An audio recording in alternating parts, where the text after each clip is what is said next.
I did want to take just a few minutes to speak to some history that's trying to repeat itself over the last few days here in Georgia.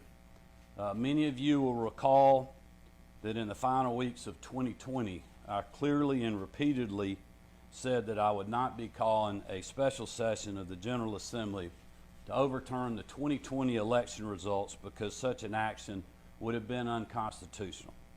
It was that simple. Fast forward today, nearly 3 years later, memories are fading fast. There have been calls by one individual in the General Assembly and echoed outside of these walls by the former president for a special session that would ignore current Georgia law and directly interfere with the proceedings of a separate but equal branch of government.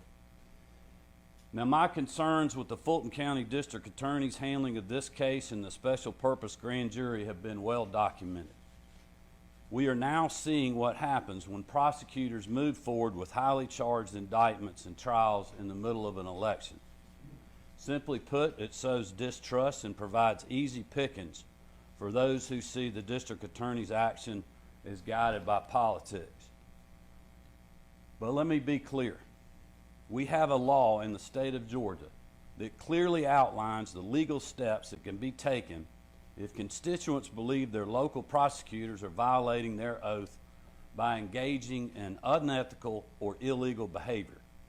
Up to this point, I have not seen any evidence that D.A. Willis's actions or lack thereof warrant action by the Prosecuting Attorney Oversight Commission.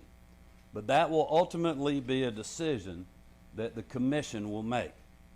Regardless, in my mind, a special session of the General Assembly to end run around this law is not feasible and may ultimately prove to be unconstitutional. The bottom line is that in the state of Georgia, as long as I'm governor, we're going to follow the law and the Constitution, regardless of who it helps or harms politically. Turns out another effort by the MAGA faction of the Republican Party to subvert democracy has failed in Georgia.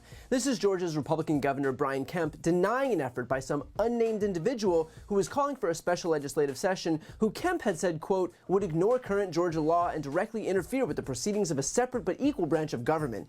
And while he didn't name the person, Georgia State Senator Colton Moore, vice chairman of the State Freedom Caucus, because of course, is leading calls for Kemp to hold a special legislative session to impeach Fani Willis.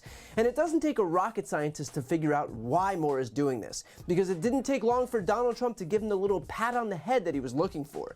Trump posted on Truth Social, highly respected Georgia State Senator Colton Moore deserves the thanks and congratulations of everyone for having the courage and conviction to fight the radical left lunatics who are so badly hurting the great state of Georgia and the USA itself. Failed DA Fani Willis, who has allowed Atlanta, Fulton County, to become a record-setting murder and violent crime war zone with almost no retribution, shockingly indicted your favorite president, me, for a perfect phone call. She is bad for America.